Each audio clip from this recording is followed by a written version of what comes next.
preguntas con las cuales podrán ustedes situarse dentro de este recital. Verán, presten atención.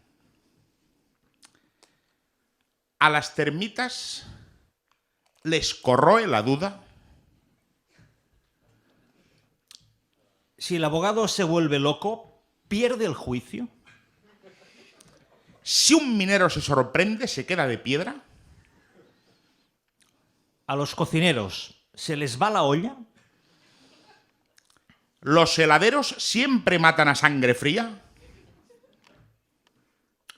¿Los carpinteros se han clavado una astilla en el corazón? ¿Las vacas son atolondradas? ¿Vivir deprisa no es matar el tiempo?